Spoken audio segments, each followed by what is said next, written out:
Os irmãos já devem ter ouvido a expressão obediência canina.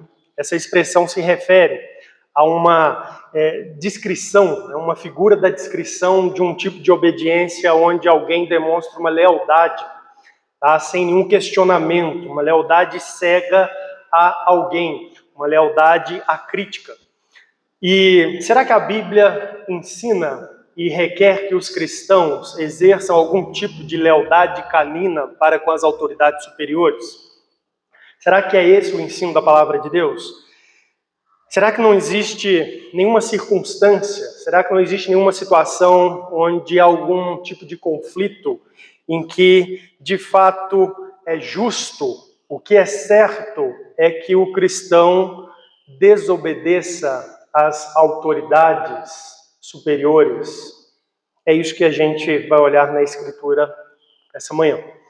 Então vamos ler aí o texto novamente. Romanos capítulo 13, a palavra de Deus diz assim: todo homem esteja sujeito às autoridades superiores, porque não há autoridade que não proceda de Deus, e as autoridades que existem foram por ele instituídas, de modo que aquele que se opõe à autoridade resiste à ordenação de Deus, e os que resistem trarão sobre si mesmos condenação. Porque os magistrados não são para temor quando se faz o bem, e sim quando se faz o mal. Queres tu não temer a autoridade? Faze o bem e terás louvor dela, visto que a autoridade é ministro de Deus para teu bem. Essas palavras estão aí na sequência do ensino de Paulo na Epístola aos Romanos, em que nós temos visto que a partir do capítulo 12 há uma mudança.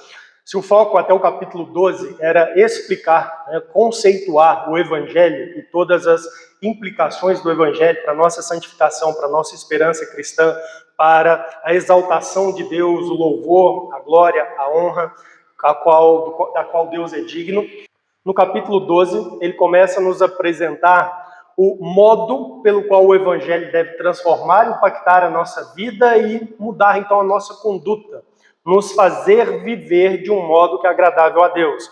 Então é isso que nós temos aí no versículo de número 2 de Romanos 12.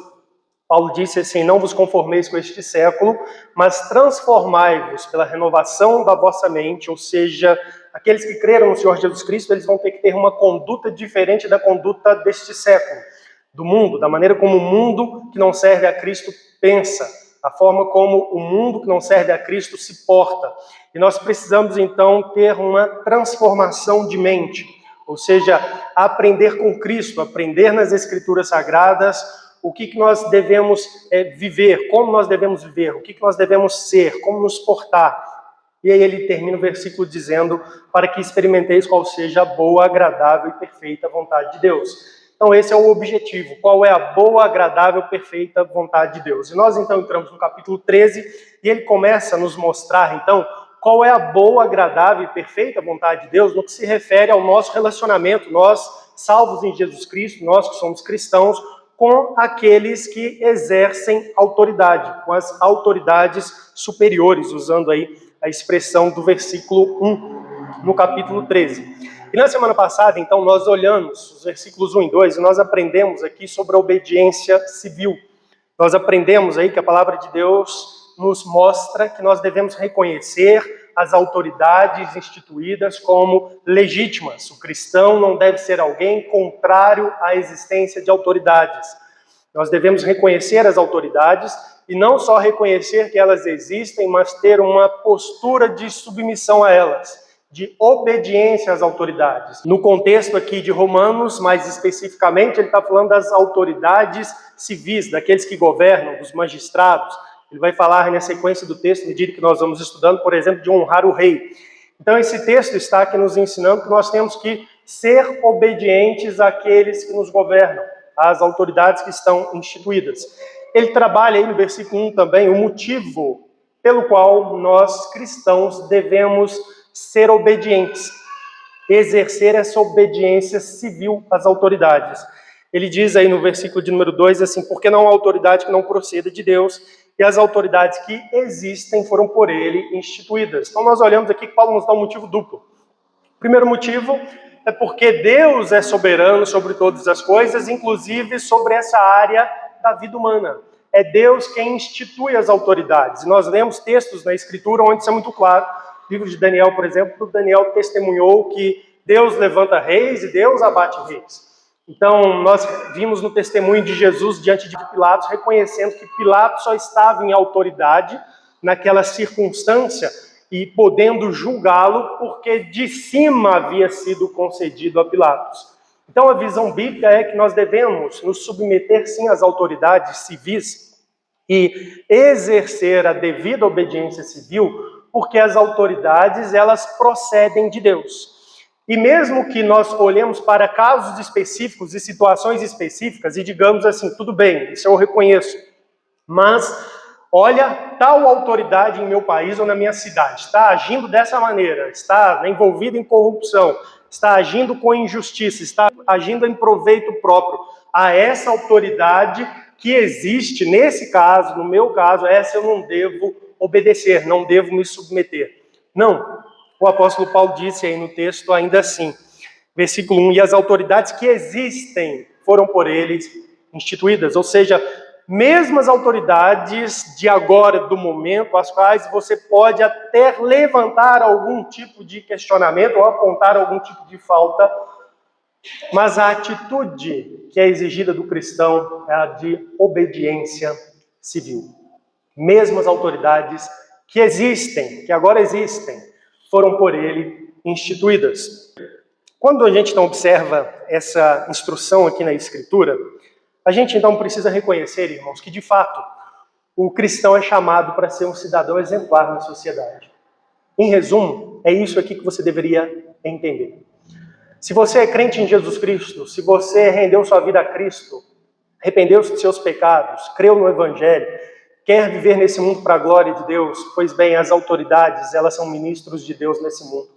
E glorificar a Deus, então, nesse mundo, significa se submeter às autoridades que existem. Portanto, o cristão é chamado a ser um cidadão exemplar na sociedade. É isso que nós temos aqui na Escritura. Existe uma página da história da igreja cristã que ilustra bem isso. Há um registro na história que traz um episódio em que Justino Mártir, logo nos primeiros séculos ali do cristianismo, se não me engano, no segundo, Justino Mártir, ele defendeu perante o próprio imperador romano que os cristãos eram os cidadãos mais leais ao império. Eram os cidadãos mais leais ao império.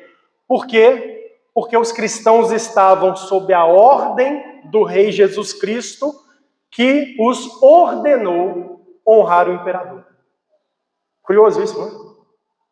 E é um desafio. Ele diz, olha, se você observar bem, no geral, a conduta dos cristãos, você vai perceber que eles são os cidadãos mais leais, os mais cooperadores, os que dão menos trabalho, os que menos resistem. E sabe por quê? Porque o rei que está sobre nós nos diz que nós devemos nos submeter a você. E é isso que nós buscamos fazer.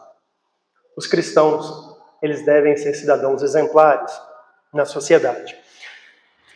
Agora, há limite para essa sujeição às autoridades. E a gente vai tratar disso hoje. E eu sei que semana passada, né, incomodei várias pessoas, eu fui abordado por 2 pessoas. Mas eu tenho dúvidas, e conflitos, não sei o quê. Isso foi muito duro, hein? Foi muito difícil isso aí. Então hoje nós vamos tratar do que a Bíblia ensina sobre os limites. Porque de fato existem, irmãos, situações em que surgem conflitos entre a obediência a Deus pela sua palavra e a obediência às autoridades superiores, às autoridades humanas que estão instituídas. E nessas situações, o que o cristão deve fazer? A quem o cristão deve obedecer? É muito óbvio, o cristão deve obedecer à Bíblia, deve obedecer a Deus. Nestas situações, o que é justo, o que é correto fazer é obedecer a Deus. Ou, você pode colocar então de outra maneira, desobedecer talvez o Estado, talvez o juiz, talvez a professora, talvez os pais, talvez o marido, as autoridades humanas superiores. É isso que a gente vai encontrar na Escritura Sagrada. Então hoje nós vamos olhar o seguinte, a partir da Escritura.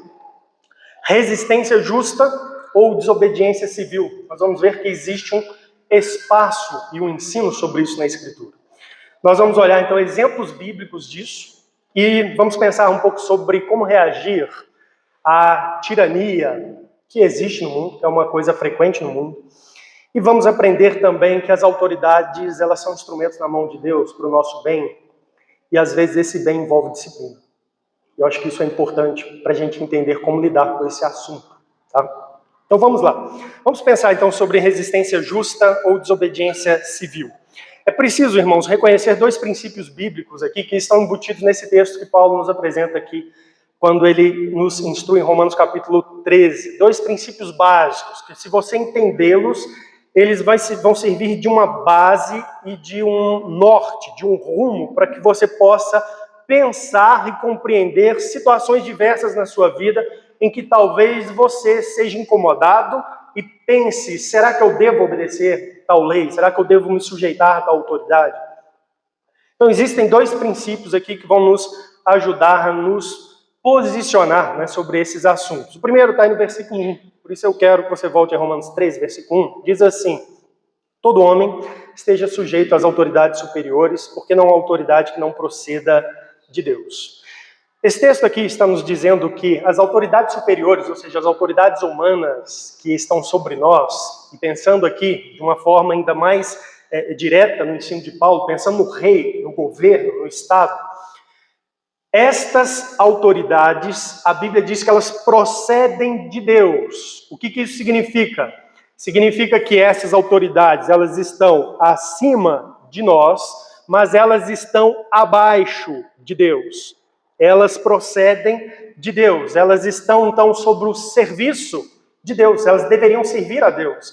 Elas estão sobre o senhorio de Deus, sobre o governo de Deus.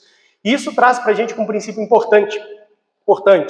Que princípio é esse? Deus está acima de todos. Está acima do cidadão comum, está acima do cristão, mas está acima também das autoridades humanas que estão instituídas, das autoridades que existem, pois elas estão acima de nós, o cidadão comum. No entanto, elas estão abaixo de Deus. Deus está acima de todos. E esse é um princípio muito importante. Ele é refletido em músicas que nós cantamos hoje, por exemplo. Eu escolhi músicas para trazer-nos esse princípio. Por exemplo, nós cantamos assim: maior que reinos, maior que reis, maior que toda a criação. Deus está acima de tudo. Deus está acima de todos. Nós cantamos assim ao único que é digno de receber glória, honra e poder. Só tem um, que é aquele que está acima de todos. Ele é digno de receber porque ele realmente é a autoridade suprema. Nós cantamos assim: é teu povo aqui presente, todos numa só voz declaramos que só tu és grande. Esse só aqui é importante.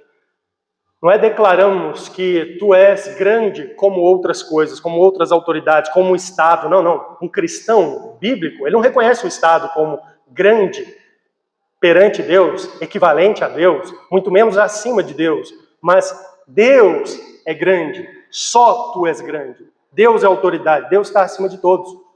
Nós cantamos também: tu deixaste teu trono, coroa Jesus. Quem é o rei do universo? Jesus. Aquele que temporariamente para a nossa salvação deixou o seu trono e veio aqui nesse mundo. Mas ele é o Senhor dos senhores e Rei dos reis. Então esse é o princípio que flui aqui do ensino de Paulo em Romanos. Deus está acima de todos. Portanto, somente Deus deve ser reconhecido e obedecido e servido na totalidade dos seus mandamentos e das suas restrições, das suas proibições. Somente Deus deve ser honrado e deve ser adorado, e somente Ele é digno de receber a dedicação de nossas vidas, porque Ele está acima de todos. Isso aqui são princípios bíblicos muito fortes e que contradizem princípios que estão aí correndo na sociedade, onde as pessoas, por exemplo, têm dedicado suas vidas a vários outros senhores e autoridades, mas a palavra de Deus nos ensina que somente Deus é digno disso, porque Ele está acima de todos. Toda autoridade flui de Deus, procede de Deus. E isso significa, então, irmãos, que qualquer autoridade superior, humana, que desafie o mandamento de Deus, ela não deve ser obedecida. E é neste ponto que está aquilo que a gente pode chamar de resistência justa ou desobediência civil. É neste ponto. Deus está acima de todos. Então, se eu tenho uma autoridade abaixo de Deus, que me desafia a desobedecer a Deus, a não servir a Deus, então é justo, é digno, é devido que eu desobedeça essa autoridade, que eu exerça uma resistência justa contra as suas ordens, a sua lei. É isso que nós precisamos tirar aqui da palavra de Deus. Os reformadores e a teologia reformada têm ensinado e estabelecido dessa forma esse conceito. Eles têm dito assim: quando a autoridade ordena fazer aquilo que Deus proíbe, quando a autoridade ordena fazer aquilo que Deus proíbe, é legítimo, então, a desobediência civil. É justa a resistência. Então, isso aqui é um princípio, então, para a gente operar. Eu tenho uma autoridade, eu reconheço, está acima de mim. No entanto, ela está me ordenando a fazer algo que Deus proíbe. Então, o que é justo fazer é desobedecer essa autoridade, para obedecer a Deus. Tá? Eles dizem, né, outra face dessa moeda, quando a autoridade também proíbe de fazer aquilo que Deus ordena, então é legítimo também a desobediência civil. É justa a resistência nesses casos. Por quê? Porque o princípio é, Deus está acima de todos. Então, se eu tenho uma autoridade abaixo de Deus, que está me proibindo de fazer o que Deus me manda fazer, o meu dever é obedecer a Deus e não a autoridade. A gente pode colocar isso de outra maneira, tá? No tempo que a gente vive hoje com a Bíblia em mãos, eu acho que é mais fácil a gente colocar assim: quando a autoridade ordena o cristão a fazer aquilo que a Bíblia o proíbe de fazer, então a resistência é justa. É o caso de desobediência civil. Quando a autoridade proíbe o cristão de fazer aquilo que a Bíblia o ordena a fazer, então é justa a desobediência. É um caso de desobediência civil. Mas e se não for relacionado, né, uma ordem direta assim, da Escritura a respeito do que Deus quer que nós façamos ou do que Deus proíbe que nós façamos? Se não for um caso desse, se for um caso tipo assim, autoridades que estão se envolvendo com coisas injustas e promovendo, né, maldade, né, como, por exemplo, associação de autoridades com gangues, com tráfico de drogas e etc. O que eu devo fazer nesse caso? Eu devo obedecer a essa autoridade ou não? Se for um caso, como por exemplo, a gente viu na história, um triste episódio na história da humanidade recente, de genocídio a grupos étnicos, como foi o caso do Holocausto, onde o Estado, o poder do Estado, estava massacrando os judeus na Europa, não é? E aí, como que a gente age com autoridades nessa situação? Aí há um segundo princípio que a gente precisa observar aqui, a partir do ensino de Paulo em Romanos.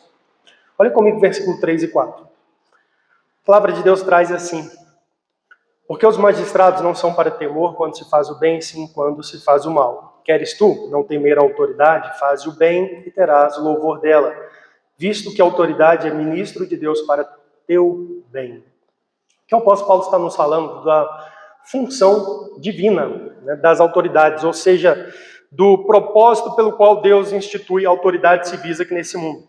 E com muita clareza, Paulo diz que as autoridades que estão instituídas, elas são ministros. Versículo 4, visto que a autoridade é ministro de Deus. É ministro de Deus para teu bem. O que isso significa?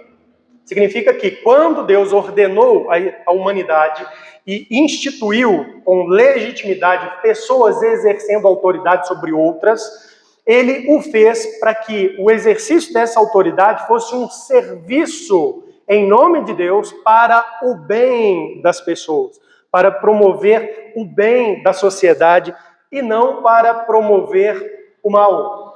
Tá? Então nós temos aqui um princípio que está atrelado à missão do governo e das autoridades na sociedade, que é defender o bem, aprovar o bem, restringir o mal. De modo que quando uma autoridade, irmão, se torna opressora e deliberadamente passa a usar da sua força, do seu poder para massacrar inocentes, por exemplo, para promover o mal, para proteger, né, pessoas violentas e criminosas, essa autoridade, ela torna-se uma autoridade ilegítima e pode ser resistida e impedida por outras autoridades. E a gente vai ver isso na Escritura. Superiores ou inferiores. Visto que a autoridade é ministro de Deus para o bem, para restringir o mal. Então, existe uma régua.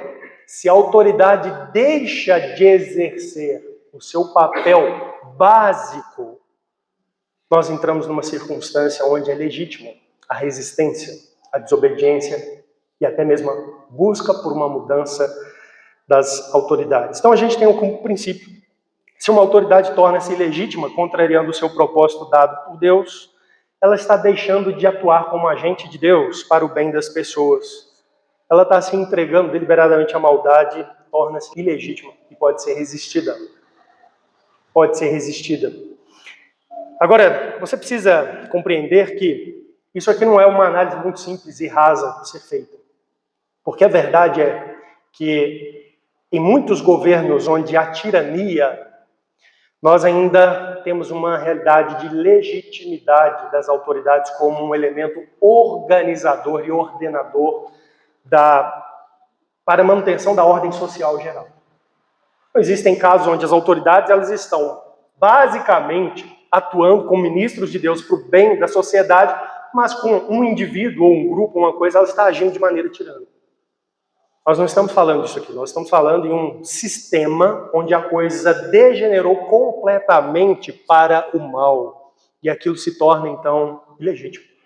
Pode ser resistido, pode ser desobedecido, pode ser até mudado. E eu quero, então, olhar com vocês isso através de relatos bíblicos. Então vamos olhar aí. Êxodo capítulo 1. Vamos pensar aqui como que o primeiro princípio está em operação aqui no relato bíblico de Êxodo capítulo 1. Acompanhe comigo a leitura. O rei do Egito ordenou às parteiras hebreias, das quais uma se chamava Sifrá e a outra Puá, dizendo: quando servirdes de parteira às hebreias, examinai. Se for filho, matai-o, mas se for filha, que viva. As parteiras, porém, temeram a Deus e não fizeram como lhes ordenara o rei do Egito. Então, observe, você tem aqui uma desobediência civil. Tá? E a desobediência civil está no relato bíblico baseada no quê? Temeram a Deus. Elas reconheceram que Deus está acima de todos. Perceberam? E então, por reconhecer que Deus está acima de todos, elas desobedeceram o rei do Egito. Por quê? Qual que é o caso aqui? Ele está ordenando essas mulheres a fazer algo que Deus condena. Trazendo hoje para a nossa realidade, pós-revelação, ele estava ordenando essas mulheres a quebrar o mandamento, não matarás. Olha, se for menino, você vai matar, você vai assassinar. E o que elas fizeram? Elas não obedeceram ao rei, uma resistência justa. E a gente percebe isso aqui pela continuidade do relato. O texto diz assim, versículo 18: então o rei do Egito chamou as parteiras e lhes disse: por que fizestes isso e deixastes viver os meninos? Responderam as parteiras a Faraó: é que as mulheres hebreias não são como as egípcias, são vigorosas. E antes que lhes chegue a parteira, já deram à luz a seus filhos. E Deus fez bem às parteiras, e o povo aumentou e se tornou muito forte. E porque as parteiras temeram a Deus, ele lhes constituiu família. O texto claramente aponta para o louvor, a aprovação de Deus do ato de resistência daquelas mulheres. Perceberam? Deus fez bem às parteiras. Tá? Então, nós temos aqui um caso muito claro de uma autoridade que está ordenando uma pessoa a fazer aquilo que Deus proíbe. E quando isso acontece, é legítima a resistência.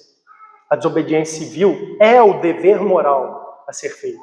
Porque a desobediência civil, ela vai mostrar obediência a Deus. Entende? Que está acima de todos. E isso vale, então, irmãos, para o Estado, para o poder judiciário, um juiz, para a autoridade de um professor na escola. Isso vale para a autoridade dos pais sobre os filhos, para a autoridade do marido sobre as esposas. para a autoridade do chefe do trabalho. Então você deve obedecer às autoridades superiores. Você tem um chefe no trabalho, obedeça, sirva, trabalhe de acordo com o governo dele, a batuta dele. Mas se ele te pede, por exemplo, para falsificar contratos, balanços, não sei o que, etc., qual é o seu dever? É obedecer a Deus, não é ele. E então, por obediência a Deus, você não vai se sujeitar a essa autoridade. Vamos olhar um outro caso aí na Escritura Sagrada. Daniel, capítulo 3, traz para nós aquele caso da fornalha. Aos amigos de Daniel e a fornalha. A Bíblia diz assim: o rei Nabucodonosor fez uma imagem de ouro que tinha 60 côvados de altura e 6 de largura. Levantou-a no campo de Dura, na província da Babilônia. Então o rei Nabucodonosor mandou ajuntar os sátrapas, os prefeitos, os governadores, os juízes, os tesoureiros, os magistrados e os conselheiros e todos os oficiais das províncias para que viessem à consagração da imagem que o rei Nabucodonosor tinha levantado. Então se ajuntaram os sátrapas, os prefeitos, os governadores, os juízes, os tesoureiros, os magistrados, os conselheiros e todos os oficiais das províncias para a consagração da imagem que o rei Nabucodonosor tinha levantado. E estavam em pé diante da imagem que Nabucodonosor tinha levantado. Nisto o arauto apregoava em alta voz: ordena-se a vós outros, ó povos, nações e homens de todas as línguas, no momento em que ouvirdes o som da trombeta, do pífaro, da arca, da cítara, do saltério, da gaita de foles e de toda a sorte de música, vos prostrareis e adorareis a imagem de ouro que o rei Nabucodonosor levantou. Qualquer que se não prostrar e não a adorar, será no mesmo instante lançado na fornalha de fogo ardente. Então aqui nós temos a circunstância que era a seguinte: Daniel e seus amigos estavam vivendo na Babilônia sob a autoridade superior de Nabucodonosor, era o imperador da Babilônia. Em determinado momento da história desse homem, ele tem um sonho e ele resolve então reproduzir esse sonho materialmente. Ele manda construir uma grande imagem de ouro, para adoração, para provar ali a sua lealdade, a lealdade das pessoas, especialmente dos seus oficiais do governo, a ele. Então ia ter um grande evento, o pessoal ia estar lá tocando música, e aí no momento em que se encerrasse as músicas, as pessoas deveriam todas juntas fazer uma reverência, né, se prostrar diante daquela imagem, e isso significava, né, uma prostração ao rei. E havia um decreto: quem resistir a isso vai ser morto. A Bíblia diz em versículo 7 assim: quando, pois, todos os povos ouviram o som da trombeta, do pífaro, da harpa, da cítara, do saltério e de toda sorte de música, se prostraram os povos, nações e homens de todas as línguas e adoraram a imagem de ouro que o rei Nabucodonosor tinha levantado. Ora, no mesmo instante se chegaram alguns homens caldeus e acusaram os judeus. Disseram ao rei Nabucodonosor: ó rei, vive eternamente. Tu, ó rei, baixaste um decreto pelo qual todo homem que ouvisse o som da trombeta, do pífaro, da harpa, da cítara, do saltério, da gaita de foles e de toda sorte de música, se prostraria e adoraria a imagem de ouro. E qualquer que se não prostrasse e não adorasse seria lançado na fornalha de fogo ardente. Há uns homens judeus que tu constituíste sobre os negócios da província da Babilônia, Sadraque, Mesaque e Abednego. Estes homens, ó rei, não fizeram caso de ti, e teus deuses não servem, nem adoram a imagem de ouro que levantastes. Então Nabucodonosor, irado e furioso, mandou chamar Sadraque, Mesaque e Abednego e trouxeram a estes homens perante o rei. Aqui nós temos um outro caso muito claro. Sadraque, Mesaque e Abednego, conhecendo Deus e a sua palavra e sabendo os limites do poder, da autoridade, daqueles que estão em posição de poder, não se prostraram diante daquela imagem conforme o decreto, conforme a ordem do rei. Então nós temos aqui esse caso de que a autoridade está ordenando a pessoa que serve a Deus a fazer aquilo que a Bíblia proíbe. A Bíblia não proíbe o servo de Deus adorar imagens, se prostrar diante de imagens. Pois bem, eles receberam uma ordem de fazer aquilo que a Bíblia proíbe. E qual foi a reação deles? Eles desobedeceram. Imagina a força desses homens. Você está num evento, tipo a COP30, onde está ali os líderes dos estados, e de repente todo mundo se prostra, concordando diante ali do ato de adoração, de submissão à autoridade maior, e você tem um grupo de servos de Deus que está lá de pé, demonstrando clara resistência. E eles fizeram isso porque eles entenderam Deus está acima de todos, Deus está acima de Nabucodonosor, Deus diz para não adorar mais, então nós não vamos fazer isso. Entenderam? Isso vale, irmãos, como eu disse, para o Estado, para os juízes, para os prefeitos, professores, para os pais, para os maridos. Ordena fazer alguma coisa que a Bíblia proíbe, então nosso dever é desobedecer. Lá no livro olhem comigo, no livro de Ageu agora, vamos olhar um terceiro caso. A palavra de Deus diz assim, Ageu, capítulo 1, versículo 7, palavras de Ageu aos cativos que haviam retornado da Babilônia e estavam tentando reestruturar e reconstruir a vida do povo de Israel pós-exílio, ali na Judéia, em Jerusalém. Nós lemos assim, versículo 7 de Ageu. Assim diz o Senhor Deus dos exércitos, considerai o vosso passado, subi ao monte, trazei madeira e edificai a casa, dela me agradarei e serei glorificado, diz o Senhor. Qual que é o contexto aqui? Eu não vou ler, está lá no livro de Esdras, mas os refugiados, eles voltaram da Babilônia sob a autoridade de Ciro, autorização de Ciro, e eles entendiam que eles deveriam aplicar as Escrituras. Eles tinham o Antigo Testamento, eles tinham que reconstruir a sua adoração a Deus dentro daquele regime da Antiga Aliança. Então eles precisavam reestruturar o templo, o altar, retomar ali os turnos dos sacerdotes, os serviços, porque era assim que se servia a Deus no regime da Antiga Aliança. E eles começaram a fazer isso, reconstruir o altar, começaram a organizar a construção do templo, e aí receberam uma carta da autoridade persa da época, impedindo eles de continuar a construir o templo. E a Bíblia diz lá em Esdras que eles pararam a construção, se submeteram à autoridade do imperador, obedeceram a carta. No entanto, Deus levanta o profeta Ageu e Zacarias e vai dizer para eles assim, não.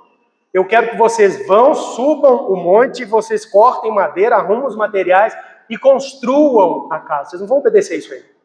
Vocês vão construir a casa e eu vou abençoar vocês. E o texto vai nos dizer que eles ouviram a palavra de Deus através de Ageu, em versículo 13. Então Ageu, enviado do Senhor, falou ao povo segundo a mensagem do Senhor, dizendo, eu sou convosco, diz o Senhor. Ou seja, Deus está dizendo para eles, vocês vão construir a casa, vão ignorar essa carta, vão construir a casa, o templo. O Senhor despertou o espírito de Zorobabel, filho de Salatiel, governador de Judá, e o espírito de Josué, filho de Josadá, que é o sumo sacerdote, e o espírito do resto de todo o povo. Eles vieram e se puseram ao trabalho na casa do Senhor dos exércitos, seu Deus. Claramente eles estavam desrespeitando uma ordem que posteriormente, lá no livro de Esdras, no decorrer da história, a coisa fica esclarecida e mais para frente eles vão receber autorização. Mas eles claramente se colocam aqui contra aquele edito. Por quê? Porque a ordem de Deus era, quando vocês voltarem da Babilônia, vocês me servirão. E eles tinham isso muito claro em mente, eles precisavam fazer essas coisas. E quando receberam a restrição da autoridade, eles estavam recebendo uma ordem que os proibia de fazer aquilo que Deus os havia ordenado. E Deus não vai legitimar essa obediência civil. Deus vai dizer para eles, não, vocês vão construir um templo e eu serei com vocês. E as autoridades, então, diz aí o texto, ouvem o profeta, e começando do governador de Judá, eles falam, então vamos obedecer a Deus. Vamos tratar dessas coisas aí, mas enquanto isso vamos obedecer a Deus. Deus está acima de todos. Entende? Então é isso que nós temos na Escritura, nesses casos, onde a autoridade proíbe o cristão, o servo e a serva de Deus, de fazer aquilo que Deus ordena, a resistência é justa. O certo é a desobediência civil. Olhem Atos dos Apóstolos também. Atos 4, a Bíblia diz assim, versículo 18, sobre os apóstolos do Senhor Jesus Cristo. Chamando-os. Quem chamou os apóstolos de Jesus Cristo? As autoridades religiosas em Jerusalém, o Sinédrio, os sacerdotes. Chamaram os apóstolos, ordenaram-lhes que absolutamente não falassem nem ensinassem em o nome de Jesus. Então eles receberam uma ordem das autoridades, proibindo eles de pregar o evangelho. O que eles fizeram? Como eles responderam? Versículo 19. Mas Pedro e João lhes responderam, julgai se é justo diante de Deus ouvir-vos antes a vós outros do que a Deus, porque não podemos deixar de falar das coisas que vimos e ouvimos. O que eles disseram? Vocês mesmos sabem. Qual que é o princípio que deve nos governar? A gente obedece primeiro a quem? A Deus. É justo ouvir antes a vocês ou ouvir a Deus? Vocês sabem que a gente deve ouvir a Deus. E nós entendemos que nós recebemos esse mandamento de pregar Cristo do Senhor Jesus Cristo que está acima de vocês. Então nós vamos desobedecer isso. Nós vamos continuar pregando essa mensagem, anunciando essa mensagem. Então você observe, de novo, a autoridade proibindo os cristãos de fazerem aquilo que Deus ordenou. O que é certo fazer nesses casos? Obedecer a Deus e desobedecer às autoridades. Entende? Esse é o princípio aqui que a Bíblia nos ensina. Mas vamos pensar na aplicação do segundo princípio nas Escrituras. Existe, de fato, uma resistência que é justa a autoridades por tirania? Inclusive, pode dar até mesmo a possibilidade de você lutar por uma mudança das autoridades? Sim, existe isso. Quando uma autoridade se torna ilegítima, no sentido de deixar de ser ministro de Deus para o bem e agir com força para o mal, então é justo a gente resistir a esse tipo de autoridade. É legítimo essa resistência. Então olha só, Êxodo capítulo 1, nós lemos assim, versículo 8, entre mentes se levantou um novo rei sobre o Egito, uma nova autoridade surgiu no Egito ali no decorrer do tempo, depois que a família de Jacó se estabeleceu no Egito. Se levantou um novo rei sobre o Egito que não conhecera José. Ele disse ao seu povo, eis que o povo dos filhos de Israel é mais numeroso e mais forte do que nós. Eia, usemos de astúcia para com ele, para que não se multiplique e seja o caso que, vindo guerra, ele se ajunte com os nossos inimigos, peleje contra nós e saia da terra. E os egípcios puseram sobre eles feitores de obras para os afligirem com as suas cargas, os escravizaram. E os israelitas edificaram a Faraó as cidades celeiros de Pitom e Ramsés. Mas quanto mais os afligiam, tanto mais se multiplicavam e tanto mais se espalhavam, de maneira que se inquietavam por causa dos filhos de Israel. Então os egípcios, com tirania, faziam servir os filhos de Israel e lhes fizeram amargar a vida com dura servidão, em barro, em tijolos, e com todo o trabalho no campo, com todo o serviço em que na tirania os serviam. E na sequência, a gente vê que a tirania envolvia abusos sérios, por exemplo, a ordem para matar as crianças, os meninos desse povo, dessa família. E o que a gente vê na Escritura Sagrada? O que a Bíblia nos demonstra é que o próprio Deus, reconhecendo essa tirania, reconhecendo que o rei do Egito deixou de ser ministro de Deus para o bem, estava massacrando o povo de Israel ali, levanta uma autoridade para libertar os israelitas desse jugo, dessa tirania. Uma resistência. Diz em Êxodo 3, palavras de Deus a Moisés, observe, disse mais, eu sou o Deus de teu pai, o Deus de Abraão, Deus de Isaac, o Deus de Jacó. Moisés escondeu o rosto porque temeu olhar para Deus. Disse ainda ao Senhor, certamente vi a aflição do meu povo que está no Egito.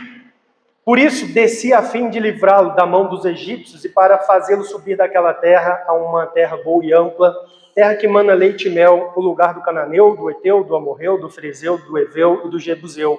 Pois o clamor dos filhos de Israel chegou até mim, e também vejo a opressão com que os egípcios estão oprimindo. Vem agora e eu te enviarei a Faraó para que tires o meu povo, os filhos de Israel, do Egito. Observe que o próprio Deus é o agente libertador da tirania. E ele levanta Moisés e diz, você vai confrontar, você vai resistir a esse homem, sua autoridade, você vai desafiá-lo a libertar o povo de Israel, e nós vamos conduzir um processo, eu vou agir com poder para quebrantá-lo e tirar vocês de sob a autoridade desse homem. É isso que a Bíblia está mostrando aqui para nós. Então, existem situações onde a função do governo, ela deixa de ser legítima. E você pode resistir a esse governo, até mesmo mudar as coisas. Então, um caso que a gente tem na Bíblia. Deixa eu mostrar outro para vocês aqui. E agora, isso vem da iniciativa humana. Em 2 Reis, capítulo 11, nós temos aqui o caso de Atalia. Eu vou ler aqui alguns versículos aqui de todo o texto, por causa do tempo. Mas observe, a Bíblia diz assim, vendo Atalia, mãe de Acasias, que seu filho era morto, levantou-se e destruiu toda a descendência real.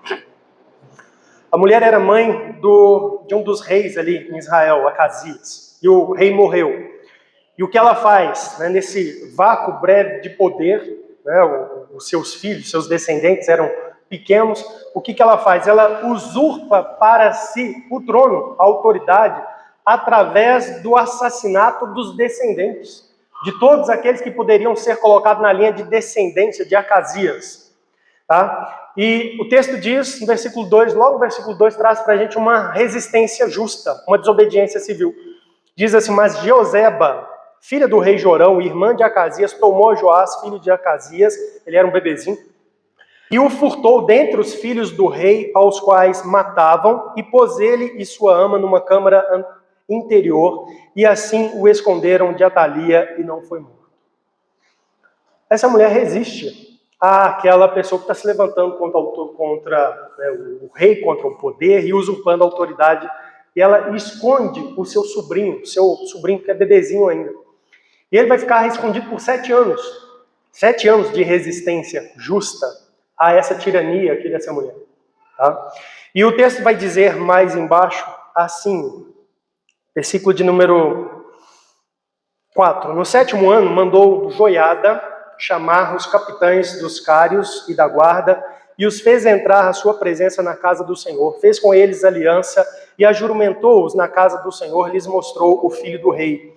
Então lhes deu ordem, dizendo: esta é a obra que haveis de fazer. 1/3 parte de vós, que entrais no sábado, fará a guarda da casa do rei, e a outra parte estará ao portão sur, e a outra 1/3 parte ao portão detrás da guarda. Assim fareis a guarda e defesa dessa casa. Os 2 grupos que saem no sábado, estes todos farão a guarda da casa do Senhor junto ao rei.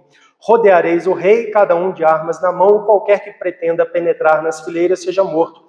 Estareis com o rei quando sair, quando entrar. Fizeram, pois, os capitães de 100, segundo tudo quanto lhes ordenara o sacerdote Joiada. Versículo de número 12. Então Joiada fez sair o filho do rei, pôs-lhe a coroa e lhe deu o livro do testemunho. Eles o constituíram rei e o ungiram e bateram palmas e gritaram: viva o rei! Ouvindo Atalia, que estava reinando, agindo ali como rainha, uma usurpadora, ouvindo Atalia o clamor dos da guarda e do povo, veio para onde se achava na casa do Senhor. Olhou, e eis que o rei estava junto à coluna, menino de 7 anos, junto à coluna, segundo o costume, e os capitães e os tocadores de trombetas junto ao rei, e todo o povo da terra se alegrava e tocavam trombetas. Então Atalia rasgou seus vestidos e clamou: traição, traição! Porém o sacerdote Joiada deu ordem aos capitães que comandavam as tropas e disse-lhes: fazei-a sair por entre as fileiras. Versículo de número 19. Tomou os capitães dos cários, os da guarda e todo o povo da terra, e todos estes conduziram da casa do Senhor o rei pelo caminho da porta dos da guarda. Vieram à casa real e Joás sentou-se no trono dos reis. Alegrou-se todo o povo da terra e a cidade ficou tranquila depois que mataram Atalia a espada junto à casa do rei. Era Joás da cidade de 7 anos quando fizeram o rei. Enganaram com uma revolução de poder. E uma revolução justa, porque o reinado de Atalia era injusto. Uma mulher que usurpou o trono, esmagou a descendência para que ela pudesse ter aquela posição. Ela procurou matar pessoas e ela reinou ali por 7 anos com mão de ferro para sustentar a sua posição. E a Bíblia claramente aponta aqui para a justiça dos atos coordenados pelo sacerdote Joiada, uma autoridade que, observando no tempo ali uma oportunidade de fazer o que é certo, promoveu uma mudança de poder. Tá? Então, a deposição de Atalia, aqui mostra para a gente que existem situações onde sim é legítimo você resistir a autoridades. Tá? Porque existe um princípio: a autoridade é ministro de Deus para o bem. Se ela não está agindo assim, ela se torna uma autoridade legítima que pode ser mudada. Agora, eu quero que você observe aqui comigo que é importante notar que nas Escrituras Sagradas a gente não encontra nenhum relato de revolta popular. Isso é importante porque uma das coisas que é semeado no coração da nossa sociedade hoje é a ideia da revolta das massas, do proletariado, dos oprimidos, das minorias. E você não vê isso na Escritura Sagrada acontecendo com legitimidade em nenhum lugar. Não existe nas Escrituras Sagradas qualquer espaço dado a uma espécie de anarquismo. Vamos fazer uma revolução para não reconhecer autoridade nenhuma. Não existe isso. Não existe na Escritura Sagrada nenhum tipo de espaço para uma revolução, por exemplo, das minorias ou do proletariado. Não existe isso. Mas o que existe é a substituição de autoridades, especialmente por parte de outras autoridades, reconhecendo que é preciso uma mudança para procurar fazer aquilo que é o bem para o povo. É isso que a gente encontra na Escritura Sagrada. Por isso, irmãos, é correto a gente, por exemplo, quando você está lidando no sistema judiciário e recebe uma sentença de um juiz em primeira instância que você julga inadequada e injusta, é uma autoridade. E é correto você buscar um recurso disso numa autoridade de uma instância superior. Uma revisão disso. Entende? A Bíblia não é contra, isso não é insubmissão à autoridade. Entende? Se existe algo que é feito ilegítimo, a palavra de Deus apoia esse tipo de coisa. Você buscar por parte de outra autoridade, corrigir aquilo, trazer uma justiça sobre aquela situação. Isso é um princípio que reina na nossa sociedade, governa a nossa sociedade, é um princípio bíblico. Se uma autoridade se torna ilegítima, é legítimo você buscar uma mudança daquilo, especialmente por parte de outras autoridades. E é isso que a gente encontra nas Escrituras. Deus deu autoridade a Moisés para poder libertar o povo do Egito. Ali não foi uma revolta popular, não. Deus deu autoridade a Moisés para ir a Faraó e libertar o povo do Egito. Nós lemos aqui o caso da deposição de Atalia, o sacerdote Joiada, uma autoridade. Nós não temos na Escritura revoltas populares e sangue correndo solto e anarquia, de jeito nenhum. De jeito nenhum. Entende? E isso é importante. Na história da igreja, a gente tem uma outra passagem, uma outra página que ilustra isso. Você sabe, né, alguma coisa da Reforma Protestante, você sabe que quando Lutero retorna da dieta de Worms, ele retorna já, né, ameaçado de prisão, de morte. E o rei, um dos reis, né, ali locais, o Frederico da Saxônia, ele sequestra, né, Lutero, no sentido, né, de buscar protegê-lo, leva-o para o castelo em Wartburg e o mantém escondido muito tempo para protegê-lo das injustiças que o Império, né, Germânico iria fazer em nome da Igreja Católica para manter a doutrina, para lutar contra a heresia. Percebe? Uma autoridade agindo em defesa de um injustiçado. Isso é o tipo de coisa que é legítimo nas Escrituras Sagradas, é uma desobediência legítima. Agora, irmãos, eu estava pensando sobre isso e eu queria mostrar a vocês a importância da missão da igreja hoje. Nós vivemos numa época bastante conturbada no nosso país quanto ao exercício de poderes na nossa nação. E é triste a gente ver que existe uma série de autoridades que poderiam estar questionando coisas injustas que estão sendo feitas e não estão fazendo, ninguém se levanta. E eu vejo nisso uma ausência da mensagem da igreja, do ensino da igreja sobre essas coisas. Era para que a gente tivesse um testemunho claro e um senso de moral e de ordem sobre essas coisas mais desenvolvido na nossa nação, que pessoas sentissem na sua consciência e percebessem, olha, tais e tais coisas são abusos, isso é ilegítimo, eu vou me levantar contra esse negócio. Porque é meu dever como autoridade ministrar para o bem do povo. Entende? E a gente está num vácuo no nosso país disso. E o culpado é a igreja, é a ausência de pregação do evangelho e de ensino das escrituras. Porque à medida que o evangelho avança e a escritura é ensinada, essas coisas são ensinadas, você cria uma consciência nas pessoas que faz com que as pessoas, mesmo sem serem crentes em Jesus Cristo, tenham um senso correto de direção. Existe sim um espaço para desobediência civil e existe sim uma resistência justa e ela precisa ser feita a partir de autoridade. E é dever, um dia se Deus te colocar em uma posição de autoridade, lembre disso. Estará sobre você a responsabilidade de reagir e proteger as pessoas sob sua autoridade de outras autoridades de tirania de outras pessoas. Saiba disso. E eu tenho certeza que Deus vai cobrar muitas autoridades da nossa nação. Tenho certeza absoluta disso. Agora, é importante você saber também que a resistência ela acarretará sofrimentos. Não é porque, então tá bom, muito bonito, é isso que a Bíblia ensina, então nós vamos agir assim, vai dar tudo certo, Deus vai abençoar, não vai ter sofrimento nem injustiça. O que é outra coisa errada, que a gente tem visto pessoas do nosso país falando, então vamos orar a Deus e Deus vai fazer alguma coisa e vai dar tudo certo. Não é assim. Não é assim. Às vezes a resistência justa, ela trará sofrimentos. E eu te lembro aqui do próprio exemplo, nós lemos aqui os apóstolos disseram, nós não vamos deixar de obedecer a Deus para obedecer vocês do Sinédrio, não. Mas o que aconteceu com os apóstolos? Todos eles foram açoitados naquela ocasião, com açoites duros, foram ameaçados de morrer posteriormente, e de fato, logo em seguida, Tiago morreu sob a espada de Herodes, com a aprovação das autoridades religiosas ali em Jerusalém. Logo em seguida, Pedro foi encarcerado, sob sentença de morte, morreria no dia seguinte se não fosse livrado da prisão. E ao fim da vida desses homens, todos esses 12 sofreram por não se sucumbirem, não se sujeitarem à ordem que os proibia de pregar, que os proibia de obedecer a Deus. 11 deles foram mártires, morreram martirizados. João morreu exilado, preso, idoso, numa prisão de carregar pedras. Sofreram. Então a gente precisa entender isso. Há consequências. As coisas não são assim, então beleza, é isso, então Deus vai abençoar e eu vou fazer, vai dar tudo certo. Não.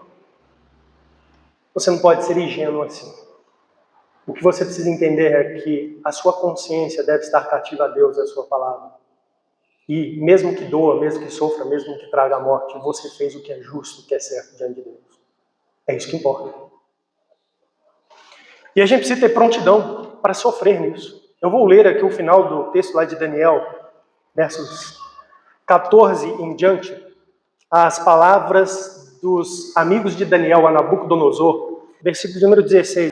Responderam Sadraque, Mesaque e Abednego ao rei: ó Nabucodonosor, quanto a isso não necessitamos de te responder. Ele os desafiou: vocês estão fazendo isso em nome de Deus? Quem é o Deus que vai livrar vocês da minha mão? E eles falaram assim: ó rei, a gente não tem que te responder quanto a isso. Se o nosso Deus a quem servimos, versículo 17, quer livrar-nos, ele nos livrará da fornalha de fogo ardente e das tuas mãos, ó rei. Se não, fica sabendo, ó rei, que não serviremos a teus deuses, nem adoraremos a imagem de ouro que levantaste. Percebeu a prontidão deles para pagar o preço de serem fiéis a Deus acima das autoridades? Ó rei, nós não sabemos qual é a vontade de Deus na nossa vida.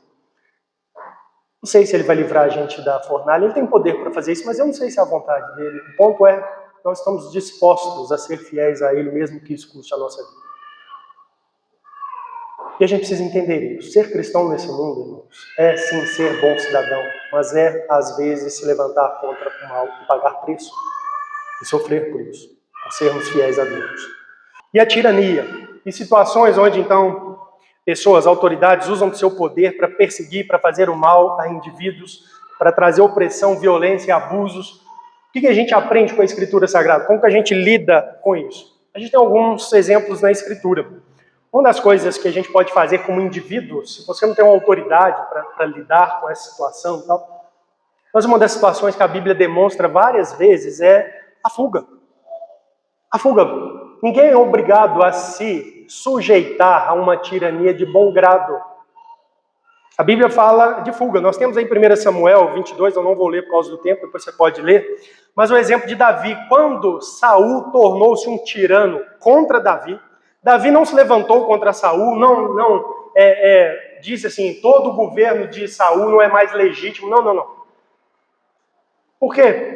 Porque era legítimo de fato. Saul estava apenas sendo injusto e tirando contra Davi, por causa do temor de perder o trono. E o que a Bíblia nos mostra que Davi fez? Ele fugiu. Davi foge para os filisteus, no capítulo 21 de 1 Samuel. Davi fica um tempo entre os filisteus com Aques, rei de Gate. Depois ele foge para a caverna de Adulão. Ele foge. Fuga. Ninguém é obrigado a se sujeitar deliberadamente à tirania. Essa é uma opção. Isso está na Escritura. E se você ler o texto, você vai ver que há uma certa aprovação. Né? Ele, inclusive, leva seus pais, por exemplo, para Mispa de Moabe e pede a proteção de sua família para um outro rei de uma terra vizinha. fugindo com sua família, com seus pais. A palavra de Deus nos fala em Mateus capítulo 2 que foi essa a ação de José e Maria diante da tirania de Herodes. Para com Jesus, que ameaçava o trono, eles receberam notícia, né? Os magos vieram, viemos adorar o rei que nasceu. E o que Deus orientou José e Maria a fazer? A fugir dessa tirania. Então, nós lemos lá no versículo 7 de Mateus 2 assim: com isso Herodes, tendo chamado secretamente os magos, inquiriu deles com precisão quanto ao tempo em que a estrela aparecera, e enviou-os a Belém, disse-lhes: ide informar-vos cuidadosamente a respeito do menino, e quando o tiverdes encontrado, avisai-me, para eu ir também adorá-lo. Depois de ouvir o rei, partiram. Umas entrando na casa, viram um menino com Maria sua mãe, prostrando-se, o adoraram. Versículo 12, olha: sendo por divina advertência prevenidos em sonho para não voltarem à presença de Herodes, regressaram por outro caminho à sua terra. Deus mesmo orientou desobediência civil. Eles receberam a ordem: vai, vê onde está e volta e me fala. Deus, em sonho, diz assim: vocês não vão voltar, não vão obedecer a Herodes. Vocês vão por outro caminho e voltam direto para a terra de vocês. Por quê? Porque o que Herodes queria fazer era injusto. Era matar o menino, matar a criança. O texto diz mais adiante, versículo 13: tendo eles partido, eis que apareceu um anjo do Senhor José em sonho e disse: dispõe-te, toma o menino e sua mãe, foge para o Egito e permanece lá até que eu te avise. E foi isso que José e Maria fez. Fugiram da tirania de Herodes. O texto diz que quando Herodes morre, Deus fala: agora você pode voltar, mas não volta para aquela região não, porque aquela região é governada por tiranos, os filhos. Vai para Galiléia. E eles vão para Galiléia. Então, uma das coisas que a Bíblia mostra para nós é que nós não somos obrigados a suportar tirania. Se você tem possibilidade de sair disso, se existe uma tirania acontecendo contra você, você pode fugir. Isso é legítimo. É uma das maneiras de lidar com isso. Até que Deus, de algum modo, mude as coisas. Tá? E existe outra coisa que a Bíblia nos mostra. Às vezes nós não temos a oportunidade de fugir.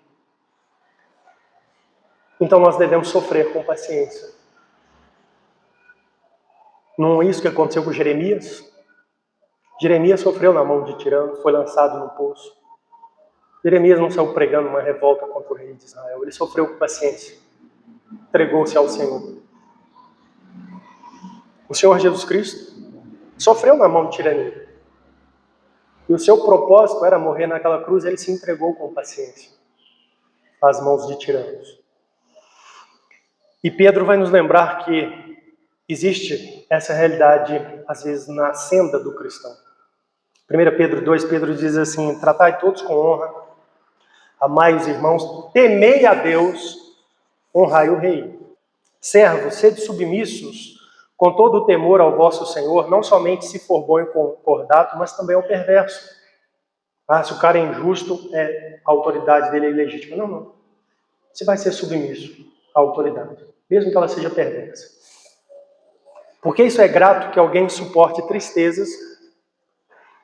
Pode ser que você padeça tristezas aqui nesse mundo.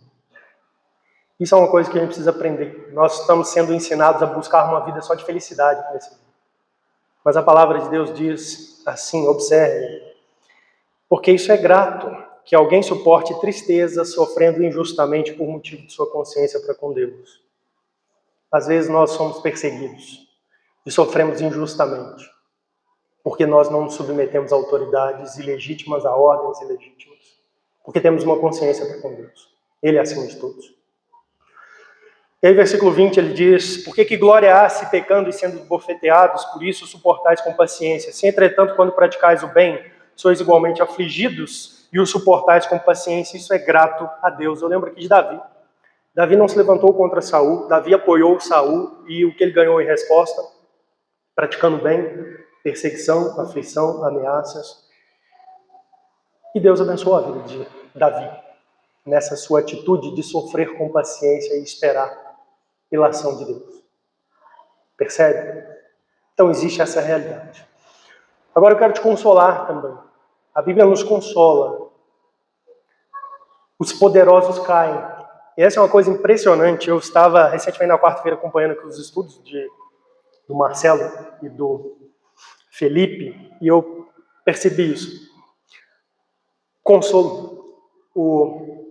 livro de 2 Samuel abre, depois da morte de Saul, com um cântico de Davi, onde essa frase é dita, lá no versículo 18 do capítulo 1 de 2 Samuel: a tua glória, Israel, foi morta sobre os teus altos, como caíram os valentes.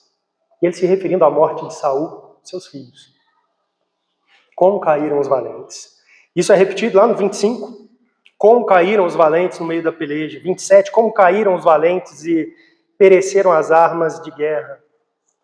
Irmãos, nenhuma tirania, nenhuma injustiça dura para sempre. Nenhuma dura. Console-se com isso. Os poderosos, os valentes caem. Chega um momento que Deus tira eles do poder. É Deus quem institui autoridades. Chega um momento que Deus já os usou para o fim que ele queria. E ele remove essas pessoas do poder. Os poderosos caem. Herodes caiu, não caiu? José e Maria foram para o Egito, Herodes caiu pela morte. Com o tempo que Deus falou assim: agora chega de vida esse homem cruel. Ele caiu. E a gente precisa entender isso. E nos consolar nisso. Deus está conduzindo todas as coisas, inclusive as autoridades más aqui nesse mundo. Uma última coisa que eu quero que você aprenda hoje aqui, que a Bíblia traz para nós a respeito das autoridades más, é que elas são um instrumento de juízo e disciplina na mão de Deus.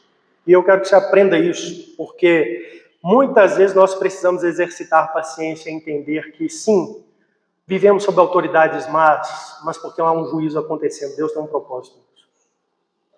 Semana passada eu disse a vocês que autoridades injustas, autoridades más refletem, de certa maneira, o povo, né, e a realidade moral da sociedade. Uma sociedade corrompida não tem chance de receber de Deus governantes moralmente elevados, muito éticos, compromissados com seus deveres para com o povo. Não tem chance, irmãos. Não tem chance. A gente precisa entender isso. Às vezes nós esperneamos muito pela situação do nosso país, mas o nosso país é um país moralmente muito corrompido. Muito. Muito. Então não tem chance, por esse momento, que Deus nos dê autoridades assim de elevado calibre moral e muito dedicadas à realidade do bem do povo. Não tem essa chance. A gente precisa entender isso. Na verdade, a Escritura aponta para a realidade de que quando há corrupção elevada entre a sociedade e desvios dos valores de Deus e da palavra de Deus, de uma maneira assim rápida e intensa, Deus usa autoridades más como juízo. Você devia encarar isso aqui com seriedade, porque parece bem com o nosso cenário de nação. Dentre a teologia reformada, nós encontramos, inclusive, a frase que anuncia assim, que as autoridades más são chicote de Deus para corrigir os vícios do povo. E isso a Bíblia mostra. Calvino, por exemplo, defendeu isso, mostrando para nós no livro de Juízes. O livro de Juízes é um ciclo aí, eu não vou ler tudo por causa do tempo, mas no capítulo 2 de Juízes já narra para nós esse ciclo. Qual que é o ciclo? O povo se desviou de Deus dos seus caminhos, aí o que Deus faz? Os entrega a autoridades perversas, corrompidas e tiranas. Aí eles sentem no lombo por um tempo, sofrem por um tempo, aí clamam a Deus. Aí quando começam a clamar a Deus, aí Deus levanta um juízo, os liberta daquela autoridade tirana. Daí pouco tempo eles se corrompem de novo, se entregam de novo à maldade, e aí Deus os entrega novamente uma autoridade tirana. E eles vão sofrer por um tempo até clamar a Deus de novo. É isso que a gente encontra no livro de Juízes. Depois você lê Juízes 2, versículo 11 em diante. Por exemplo, só o versículo de número 17. Contudo, não obedeceram aos seus juízes, antes se prostituíram após outros deuses e os adoraram. Depressa se desviaram do caminho por onde andaram seus pais na obediência dos mandamentos do Senhor e não fizeram como eles.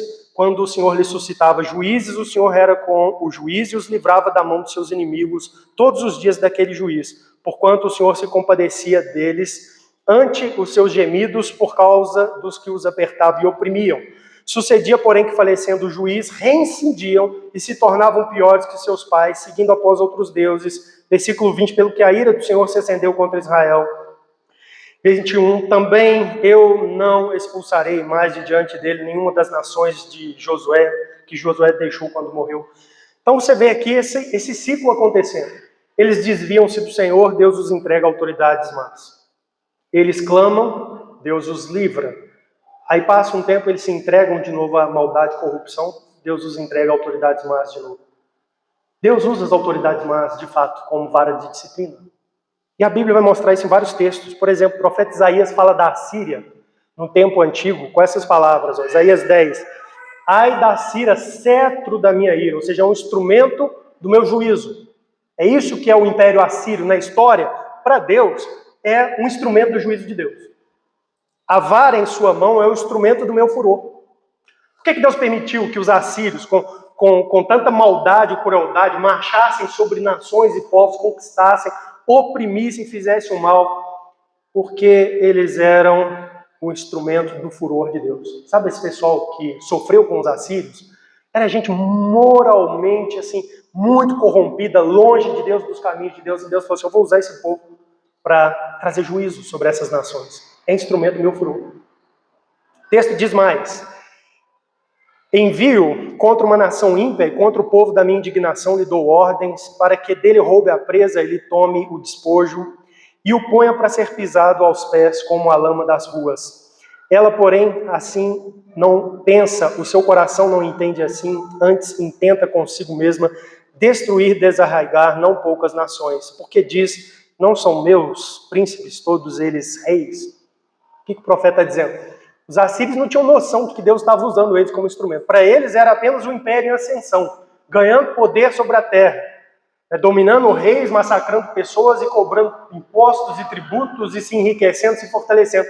Mas Deus está dizendo assim, eu estou usando vocês são um instrumento na minha mão, é vara do meu furor, mas depois vai ter também o juízo, a justiça para vocês. Então, a palavra de Deus mostra isso, vários textos, no livro do profeta Oséias nós temos isso, Abacuque, nós temos essa percepção, Deus usa os caldeus como um instrumento de disciplina contra a degeneração de Judá. Tá? Então nós lemos isso na Escritura, irmãos. Um governo mau, muitas vezes, é instrumento de justiça de Deus.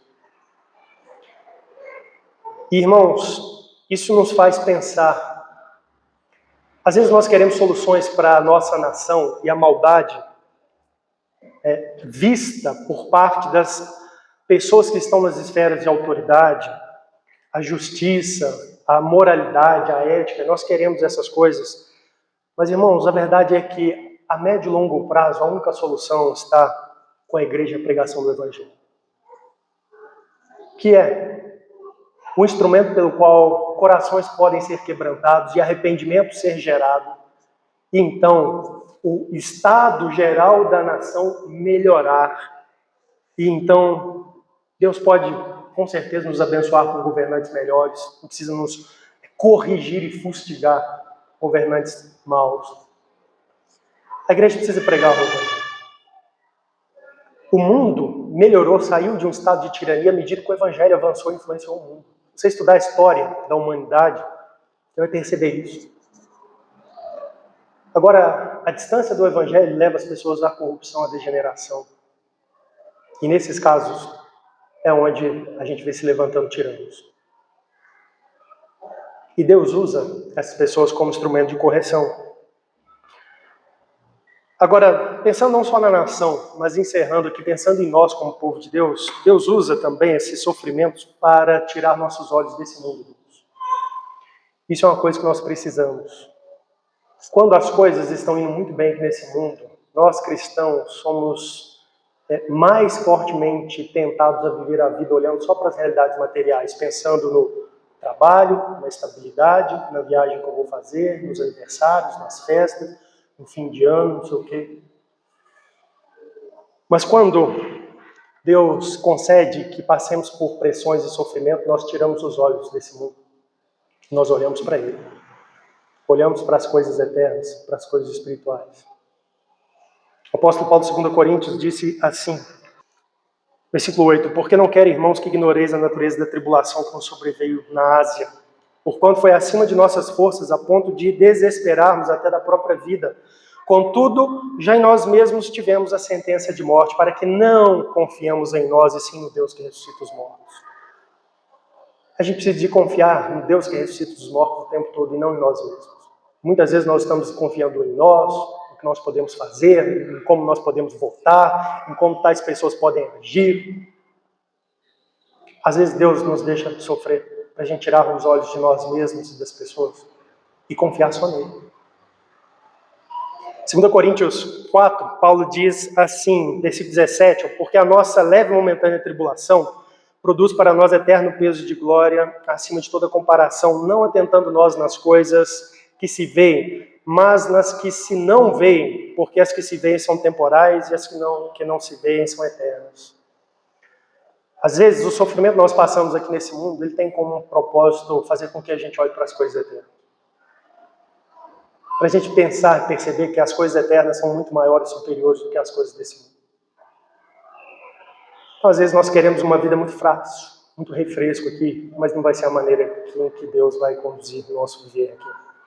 Deus usa o sofrimento para nos desencantar desse mundo, nos desprender dos prazeres mundanos e nos elevar, e nos fazer focar nas coisas de cima, esperar por elas e confiar só em Deus. É isso que a Bíblia mostra. Então, para encerrar aí, a Bíblia ensina obediência canina? Não. Nós temos que ser bons cidadãos na sociedade. O cristão é para ser um cidadão exemplar. Mas é legítimo, em alguns casos, a desobediência. A resistência é justa. Quando uma autoridade ordena fazer aquilo que Deus proíbe, é justo desobedecer. Porque Deus está assim. Quando uma autoridade proíbe fazer aquilo que Deus ordena, é justo desobedecer, porque Deus está assim. Quando a autoridade ordena fazer o que a Bíblia proíbe, é justo desobedecer. Quando ela ordena ou proíbe fazer o que a Bíblia ordena, é justo desobedecer. Lembre disso. Quando uma autoridade se torna ilegítima, é possível resistir a ela e até depor. Não através de revolta popular, confusão e anarquismo. Mas outras autoridades têm o dever de serem ministros de Deus para o bem do povo. E assim resistir ao mal. Lembre disso. Pregue o evangelho que ensina isso. E apoie. E se um dia Deus te colocar em posição de autoridade, lembre que isso é responsabilidade sua. Você será cobrado disso.